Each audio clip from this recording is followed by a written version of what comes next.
Hello दोस्तों, नमस्कार। कैसे हैं आप लोग। कोजेंट आईएएस में आपका स्वागत है। तो हम लोग डीआई के ऊपर बात कर रहे थे। डीआई के पिछले क्लास में हमने पाई चार्ट के बारे में पढ़ा, पाई चार्ट के कुछ प्रश्नों को सॉल्व किया। तो आइए उसी क्रम को आगे बढ़ाते हुए जो प्रश्न है उसे देखते हैं, ज़्यादा टाइम ना लेते हुए। जो हमारा प्रश्न है, तो प्रश्न के ऊपर चलेंगे। पहला प्रश्न क्या है, जो हमारा आज का पहला प्रश्न है, ध्यान से देखेंगे इस पाई चार्ट को। ध्यान से देखेंगे क्या दिया हुआ है। ठीक है, क्या है ये आपका पाई चार्ट है। ठीक है, क्या है, पाई चार्ट है। दिया क्या गया है कि कोई एक वृत्त चित्र है, उसी को बोलते हैं पाई चार्ट। हिंदी में बोलते हैं वृत्त चित्र। वृत्त है और ये पिक्चर है, चित्र है। उसमें विभिन्न शीर्षों के अंतर्गत एक संगठन का मासिक व्यय दिखाया गया है। मासिक व्यय मतलब महीने का खर्चा, पूरा खर्च। कोई एक ऑर्गेनाइजेशन है, उसका महीने का खर्च। ठीक है, समझ गए। जो कुल खर्च है कितना है, 20 लाख रुपया है। कितना है, 20 लाख रुपया है। कुल खर्च जो दिया गया है, कुल व्यय 20 लाख रुपया है। ये क्लियर हो गया इतना। कोई एक ऑर्गेनाइजेशन है, उसमें काम करने वाले कुछ लोग होंगे, उस पर बिजली का खर्चा, टेलीफोन का खर्चा, पानी का खर्चा, परिवहन ट्रांसपोर्टेशन का खर्चा, स्टाफ का पेमेंट देना, वेतन देना है, स्टाफ का जो ऋण है वो भी देखना है, कैंटीन में जो सब्सिडी है, चिकित्सा, किसी का तबीयत खराब हो गया, चिकित्सा, उसका इलाज कराएंगे तो उसमें जो खर्च है वो सब आपको इस वृत्त चित्र में दे दिया गया है, इंफॉर्मेशन डेटा। ये यहाँ तक कोई दिक्कत नहीं। दिया गया है आपको प्रतिशत में दिया गया है। क्या दिया गया है, प्रतिशत में सब दिया गया है। यहाँ पे डिग्री से कोई मतलब नहीं है, डिग्री नहीं निकालना। देखेंगे अगर प्रश्न में अगर कुछ रहा तो निकालेंगे। प्रतिशत में दिया गया है आपको। फिर जो दिया गया है, आप प्रश्न को फिर इस इंफॉर्मेशन के अनुसार, इस इंफॉर्मेशन का यूज करके आप प्रश्नों को क्या करेंगे, सॉल्व करेंगे। सबसे पहली बात कि जो पूरा सर्किल होता है वो अपने आप में 100% होता है। ठीक है, ये पूरा सर्किल है तो कितना, 100%। आपका कुल व्यय 20 लाख, जो ये सर्किल पूरा वृत्त है वो आपका 100% है, और पूरा खर्चा आपका 20 लाख रुपया है। तो यही 20 लाख जो है वही तो आपका 100% है। टोटल जो प्रतिशत है, व्यय का प्रतिशत दिया गया है और व्यय हमें पूरा दिया गया है, तो ये प्रतिशत में 100%। कुल व्यय, कुल खर्च 20 लाख, तो जो 20 लाख रुपया है यही तो 100% आपका है कि नहीं। जो 20 लाख है वही तो 100% है। खर्चा भी आप पूरा का पूरा कर रहे हैं, कोई भी चीज़ अपने आप में 100%। आप क्या करेंगे, इसको सीधा लिख लेंगे, ऐसे भी लिख सकते हैं, 100% बराबर 20 लाख। 20 लाख, ठीक है। कितना हो गया, आपको 1% निकालना है। 20 लाख जो है 100 से भाग देंगे, 2 जीरो से 2 जीरो कट गया। 1% का वैल्यू आपके पास कितना आ गया, तो 20,000। 20,000 रुपया आ गया 1%। आपको जो निकालना है आप इसमें मल्टीप्लाई करेंगे, आपका आंसर निकल जाएगा। आपको टेलीफोन निकालना है, टेलीफोन पे कितना खर्चा हुआ है, 15% खर्चा हुआ, तो 1% 20,000, तो 15%, 15 गुने 20 कर देंगे, आपका निकल जाएगा टेलीफोन का खर्चा। बिजली का खर्चा 12% है। आप 1% का आपका वैल्यू पता चल गया है, तो 12% का आपका निकाल लेंगे, 12 से गुना कर देंगे, उधर आपका निकल जाएगा। इसी तरह से आप इन सभी को क्या कर सकते हैं, निकाल सकते हैं। ठीक है, तो प्रश्न देखेंगे हमें निकालना क्या क्या है, सबको नहीं निकालेंगे, जो प्रश्न में दिया गया है उसी को निकालेंगे। तो आपका जो पहला 8 नंबर ये प्रश्न है, स्टाफ का वेतन और स्टाफ के ऋणों पर हुए खर्च के बीच अंतर। ध्यान देंगे यहाँ, स्टाफ का वेतन, जो ऑर्गेनाइजेशन संगठन है, स्टाफ के वेतन पे कितना खर्चा किया और स्टाफ के ऋण चुकाने में कितना खर्चा किया, तो दोनों का खर्च का अंतर आपको निकालना है। तो पहले तो आप क्या करेंगे कि स्टाफ का वेतन 20%, तो 20% यहाँ 20,000 से मल्टीप्लाई करेंगे, आपका निकल जाएगा स्टाफ का वेतन। स्टाफ का ऋण 18%, इसमें मल्टीप्लाई करेंगे, स्टाफ का ऋण निकल जाएगा और दोनों को घटा देंगे, वहीं हमारा क्या हो जाएगा, आंसर हो जाएगा। आप एक चीज़ और कर सकते हैं, अगर इतना से बचना चाहते हैं तो आप यहाँ पे लिख सकते हैं एक लाइन में, वहाँ पे जो लिखना रहता है आपको, सब्जेक्टिव एग्जाम होता है, तो आप लिखेंगे स्टाफ का वेतन और स्टाफ के ऋण का अंतर बराबर 20% माइनस 18%, तो कितना हो गया, 2%। 2%, यही 2%, चूंकि हमें 1% का वैल्यू पता है, क्योंकि 20 लाख, ये 100% बराबर 20 लाख, इसीलिए 1% बराबर इतना और 2% का वैल्यू हमें निकल जाएगा, और यही 2% आपका इन दोनों का खर्च का अंतर रुपया में है। ये आप लिख के कर सकते हैं। ये समझ में आ गया आपको, 2% क्यों निकल रहा है अभी। अगर ये 2 पाई चार्ट, यहाँ पे 1 पाई चार्ट और होता तो उसमें कुछ डेटा अलग, इसमें डेटा अलग, इसमें जो कुल व्यय इतना है, अगर उसमें कुछ और रहता, इंफॉर्मेशन रहता है, अलग रहता है, तो आप दोनों में ऐसे माइनस करके नहीं निकाल सकते हैं, क्योंकि दोनों का आगे जो आएगा ना, तो डबल पाई चार्ट पढ़ेंगे उसमें समझाएंगे। ये सिंगल एक ही पाई चार्ट है, ये जो डेटा आपको दिया गया है एक ही पाई वृत्त चित्र में दिया गया है, इस वजह से आप इसको अंतर कर सकते हैं, क्योंकि जो भी है जो 100% के अंदर ही है, जो टोटल क्या है 100%, आपका 20 लाख टोटल दिया गया है, तो आप यहाँ से ये 2% हटा के 1% निकालिए, चाहे 12% निकालिए, आप 20%, 24, 44 कितना भी निकालिए, आपका आंसर उतना ही आना है, कोई फर्क नहीं पड़ेगा। तो आप 2% निकालिएगा या अलग अलग करके घटा दीजिएगा, तो वैल्यू उतना ही आना है। तो ये 2% हो गया, 2% का आपको निकालना है, तो क्या करेंगे, 2% को निकालना है ना, तो ये 20,000 था, तो 20 यहाँ पे करेंगे 20,000 गुने 2, गुना कर देंगे तो 4, ये 4 जीरो लगा देंगे।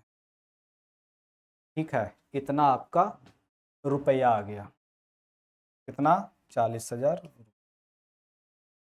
ठीक है, 2%, ये 2% क्या है, स्टाफ का वेतन, क्या है, ये 2% जो है स्टाफ का वेतन और स्टाफ के ऋणों पर खर्च हुए के बीच अंतर है, ये 2%।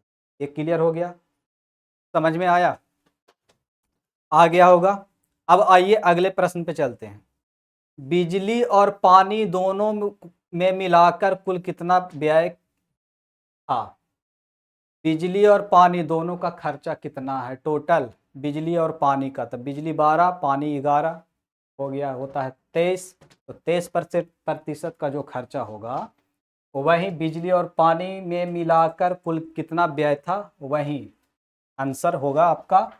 तो बिजली और पानी में दोनों में जो खर्च है यही हमें निकालना है। तो बिजली पानी का खर्च कितना है यहाँ पे, बिजली है 12 और पानी है 11, बिजली है कितना 12 और पानी 11, तो कितना हो गया टोटल 23%, कितना हो गया 23%। ये बिजली है और ये पानी है, टोटल कितना हो गया 23%, बिजली पानी। तो यहाँ पे लिखेंगे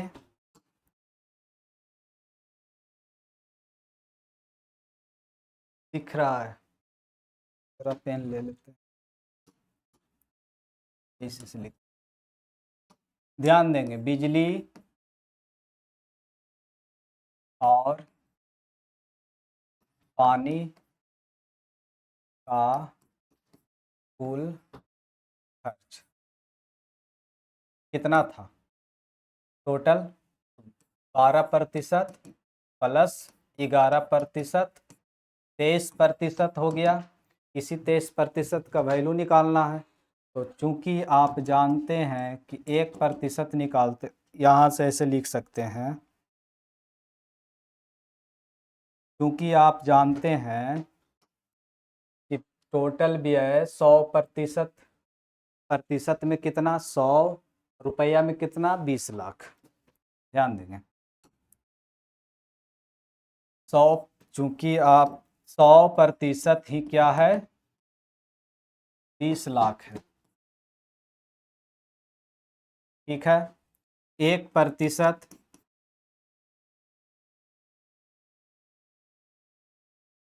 दो जीरो से दो कट गया था ना ये यहाँ से, तो इतना रुपया। तो आपको 23% निकालना है, तो 23 से गुना करेंगे, जल्दी से निकल जाएगा कितना, 23 दूनी 46, 4 जीरो लगा देंगे, लग गया। ठीक है, कोई दिक्कत यहाँ तक? ये जो 23% है यही बिजली और पानी का कुल खर्च है, तो आपका निकल गया। इस तरह से आप ऐसे कर सकते हैं। हमने समझाने के लिए यहाँ पे आपका 1% का मान पता चल गया, तो आप जितना सब है सबका निकल जाएगा।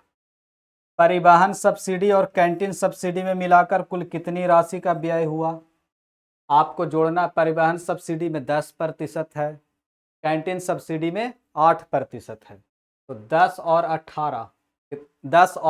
18%। तो आप 18% का मान निकाल सकते हैं।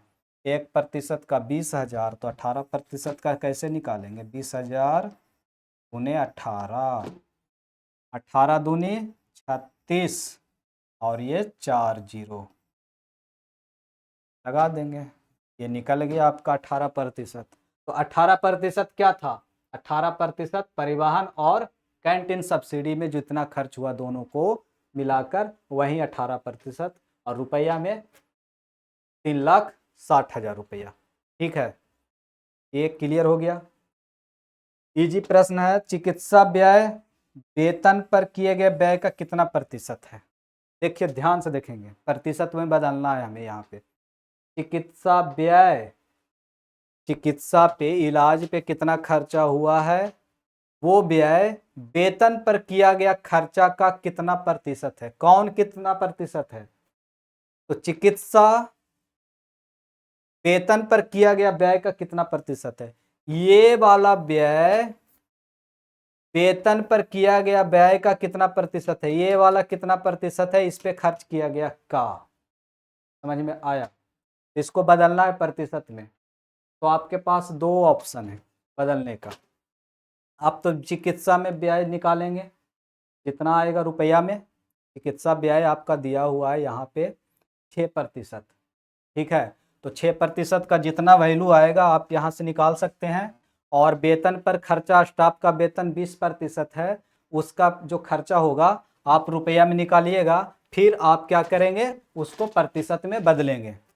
ठीक है, पहले तो आप चिकित्सा व्यय में जितना रुपया खर्च हुआ उसको निकालेंगे, वेतन पर कितना खर्चा हुआ उसको निकालेंगे, फिर आप प्रतिशत में बदलेंगे। आप एक ही प्रति दिया हुआ है ना, प्रतिशत में ही सब दिया हुआ है, तो हम डायरेक्ट भी निकाल सकते हैं। यहाँ पे ये जो चिकित्सा व्यय है ना, ये जो चिकित्सा व्यय है, ध्यान देंगे यहाँ पे, ये जो चिकित्सा व्यय है, तो ये स्टाफ के वेतन का कितना प्रतिशत है, ये जो 6% है ना, स्टाफ का वेतन 20% का कितना प्रतिशत है ये निकालना है। क्लियर हुआ? ये 6% 20% का कितना प्रतिशत है, तो लिख सकते हैं, जिस किसको बदलना प्रतिशत में, तो डायरेक्ट ऐसे प्रतिशत में लिख सकते हैं। जो 6% है इसको ऊपर लिख देंगे, किसका है, तो इसका निकालना है ना स्टाफ का, तो इसको नीचे रखते हैं ना, 20% लिख दिए, आपको क्या करना है, प्रतिशत में बदलना है, तो 100 से गुना करेंगे। क्यों 100 से गुना क्यों करेंगे, क्योंकि ये प्रतिशत तो प्रतिशत कट जाएगा, तो आपको प्रतिशत चाहिए ना, तो 100 से गुना करेंगे तभी तो यहाँ प्रतिशत आएगा। क्यों आएगा, 100 से अपने मन से गुना किए थे तो 100 से भाग करेंगे ना। ये आपका 6% और नीचे 20, 6/20 है। आप अपने मन से 100 किए हैं तो ये कितना हो गया, 600/20 हो गया। वैल्यू चेंज हो गया, हमें वैल्यू चेंज करना नहीं, अपने मन से कुछ नहीं करना होता। तो 100 से बैलेंस करने के लिए 100 से भाग देते हैं, तो कट गया ये, तो 6/20 ही रह गया कि नहीं रह गया। यही 100 जो नीचे वाला यही चेंज हो, प्रतिशत बन गया। ये समझ में आ गया। फिर से एक बार और बताए थे पहले। अब ये प्रतिशत कट जाएगा, इसीलिए 100 से गुना अगर रहता तो हम नहीं करते, काम चल जाता उसी प्रतिशत का यूज। तो यहाँ तो कट जाएगा ना, ये प्रतिशत प्रतिशत यहाँ खत्म हो गया। 20×100, 5 6×5 = 30, तो कितना प्रतिशत आ गया, 30%। कितना प्रतिशत, 30%। ये जो चिकित्सा व्यय है ना 6%, ये स्टाफ वेतन का कितना प्रतिशत है, तो 30% है। समझ में आया। ये चिकित्सा व्यय स्टाफ वेतन का 30% है। हमारा निकल गया 11 तक हो गया। अब लास्ट, टेलीफोन पर कितनी राशि का व्यय हुआ है। आपको बताना टेलीफोन पे कितना खर्चा हुआ। टेलीफोन पे 15% खर्चा हुआ है। कितना प्रतिशत, 15%। तो आपको पता है ना 1% का 20,000, तो 15% का 15 दूनी 30 होगा। 15% का निकालना है तो कितना होगा, 20,000 गुना 15 करेंगे तो कितना, 15 दूनी 30 हो गया। 4 जीरो लगाएंगे, निकल गया इतना रुपया। टेलीफोन का खर्चा निकल गया उतना। क्लियर हो गया, समझ में आ गया। तो आगे बढ़े। क्लियर हो गया होगा। ये नहीं है, इजी है। इसी तरह से आगे सीखते चलेंगे और लेवल को बढ़ाते जाएंगे आगे। समझ में आया। पहले बेसिक, जब लेवल बढ़ते चला जाएगा, सीखते चले जाएंगे तो लेवल आगे जो भी बीपीएससी का जो पीवाईक्यू है वो करवाएंगे, और जितना भी टफ है उससे ज़्यादा ही करवा देंगे। जो बीपीएससी में पूछा जाता है ना उससे एक लेवल ऊपर ही करवा देंगे। आ जाइए अगले प्रश्न पे। अगला प्रश्न क्या है, जल्दी से इसे सॉल्व करेंगे। टोटल वयस्क एडल्ट 60,000 है एक शहर में। टोटल एडल्ट 60,000 है 60,000 वाले शहर में। तो वो मान लिया है, माना कि क्या, जो 1 2 3 है ना, 1 2 3, ये तीनों नौकरी वाले हैं, मतलब रोजगार वाले। टोटल 60,000 है टोटल। ये आपका टोटल 360 डिग्री है। ठीक है। दो चीज़ें, सबसे पहले तो ध्यान में आना चाहिए, 300 टोटल 360 डिग्री है।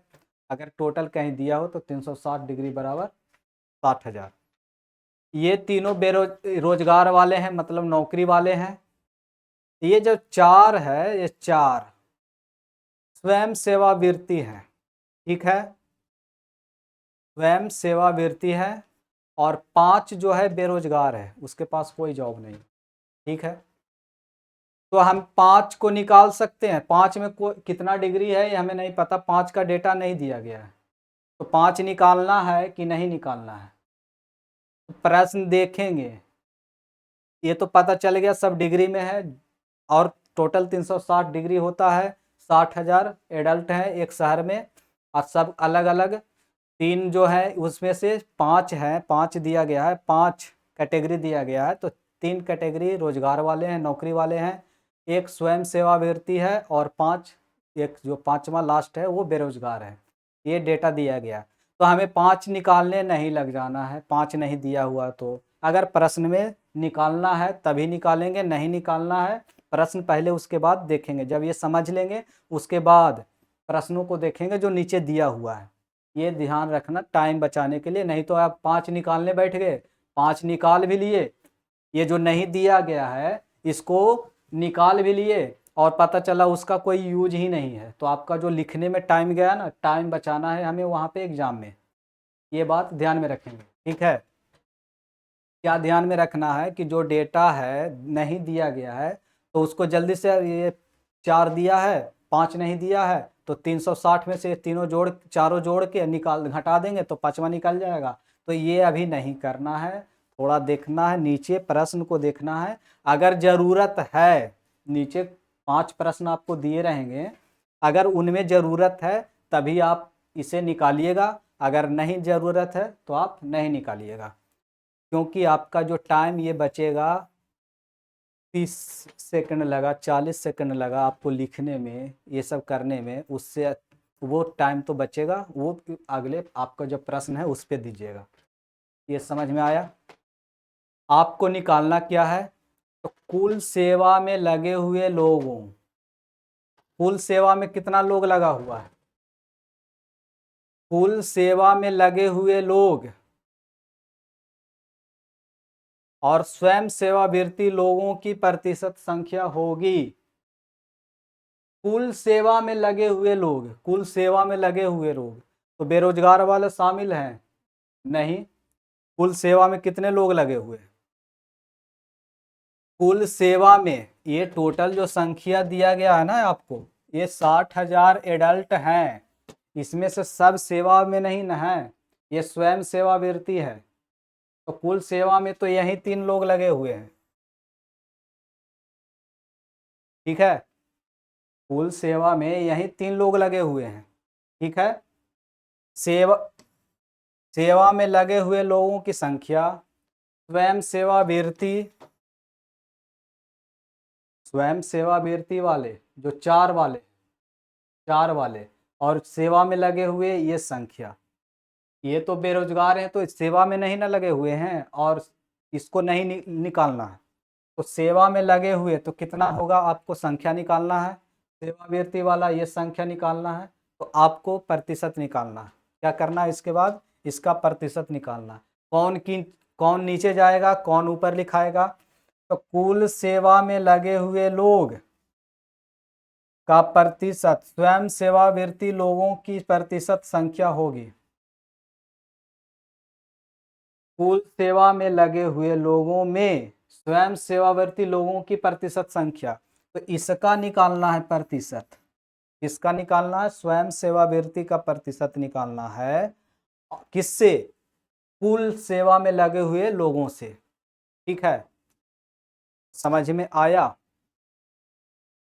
इसका प्रतिशत निकालना है आपको कुल सेवा में लगे हुए लोगों से। ये तो हो गया क्लियर? क्लियर हो गया तो बताइए जल्दी, समझ में आ गया? समझ में आ गया आपको? प्रश्न समझ में आया? तो कुल सेवा में लगे हुए लोग कितना है, कितना है देखेंगे वहां पे।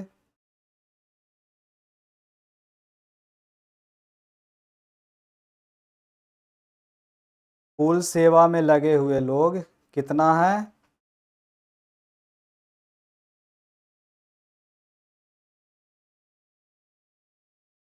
आपको प्रतिशत निकालना है। तो आप क्या करेंगे, 2 चीज़ें करेंगे जो पिछले प्रश्न में भी बताए थे कि प्रतिशत निकालना है। तो आप पहले तो ये टोटल 360 डिग्री, ये डिग्री में सब है, ठीक है ना, ये डिग्री में सब है, तो आपका सबका वैल्यू आपको वहाँ 60,000 टोटल दिया हुआ है। अब टोटल 360 डिग्री, तो 360 डिग्री बराबर आप ऐसे भी कर सकते हैं, ऐसे कर सकते हैं। ध्यान देंगे यहाँ पे, ये तो 360 डिग्री बराबर कितना होगा, 60,000 होगा, 60,000 होगा। ठीक है, अब 1 डिग्री बराबर निकल जाएगा, तो 1 डिग्री वाला निकलेगा तो कुल सेवा में 162 डिग्री का निकलेगा, 108 डिग्री का आप निकाल सकते हैं, 54 डिग्री का निकाल सकते हैं, 18 डिग्री का निकाल सकते हैं, आप तो वैल्यू निकाल लीजिएगा। तो कुल सेवा में लगे हुए लोग ये तीनों का निकालेंगे, कितना टोटल है, कितना टोटल है, तो 162, 870 और 270 और 50, कितना, 270 और 30, 300 और 300 और 24 है इसमें, तो 24, 324 आपका होगा। कितना होगा? 324। जल्दी से देखिए, ऐड करने के लिए जल्दी से ऐड कैसे कर सकते हैं, तो आप देखिएगा यहाँ पे 8 है, यहाँ 2 है, तो ये दोनों पेयर मैच करेगा, पेयर मैच करेगा, 8 2 10 होगा, ठीक है। तो 8 ऐड कर देंगे तो 170 हो जाएगा।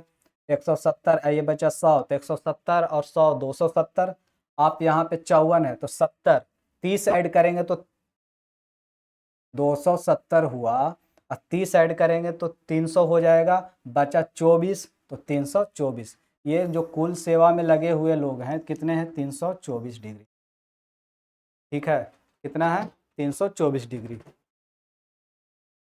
कितना है? 324, ठीक है। 324। स्वयं सेवावृत्ति में कितने हैं? तो 18। कितना है? 18। कितना है? 18।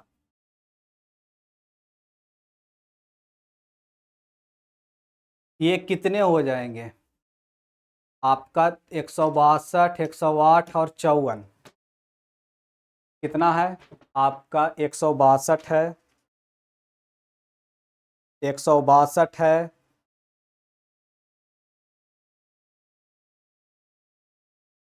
324 होगा। कितना होगा? 324 होगा, ठीक है। आपका ये 4 जो दिया हुआ है स्वयं सेवावृत्ति है, उसी से आपको प्रतिशत निकालना है, तो वो 18 है। कितना है? 18 है। कितना है? 18 है, आपको प्रतिशत निकालना है। तो क्या करेंगे? 18 को ऊपर रखेंगे, क्या करेंगे? 18 को ऊपर रखेंगे, भाग देंगे, तो आपका जो प्रतिशत निकलेगा वही तो आंसर हो जाएगा। समझे कि नहीं? इससे इसका प्रतिशत निकालना है। आप क्या कर सकते हैं, एक तो आप यहाँ से ऐसे लिख सकते हैं, संख्या अलग अलग निकालेंगे, और नहीं तो आप यहाँ पे प्रतिशत में बदलना है, तो जो 324 डिग्री आया ना, तो ये 18 डिग्री इसका निकालना। ये कितना प्रतिशत है इन तीनों का, ठीक है। ये कितना प्रतिशत है इन तीनों का, तो ये कितना प्रतिशत है इन तीनों का, ये लिखेंगे। ये 4 कितना है इन तीनों का, कुल सेवा में लगे हुए लोगों का, 100 से गुना कर देंगे प्रतिशत में, काटेंगे, काट देंगे, 3 2 5 4 9 कटेगा, 9 तिया 27, 5 4, 9 छक्का 54, 9 बार में कट रहा है, 9 तिया 27 और 9 छक्का 54, ठीक है। और 36 नमा ये, और 2 नमा 18, ये कितना हो जाएगा? 18, ठीक है। ये 18 से कट जाएगा, आप यहाँ से काट सकते हैं, ये हो जाएगा 100/18 आप रख सकते हैं। ये प्रतिशत में बदलना है तो आप इतना प्रतिशत करेंगे या इतना करेंगे, या आपको जो काटना है जिसमें आंसर जो आपका रहेगा कितना आंसर है, आपको वहाँ पे कैलकुलेट करके निकाल सकते हैं, ठीक है। क्लियर हो गया?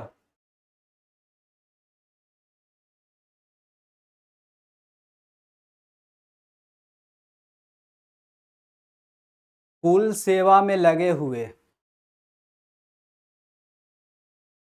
लोगों का प्रतिशत निकालना है, स्वयं सेवावृत्ति लोगों से 18 से निकालना है आपका इनसे।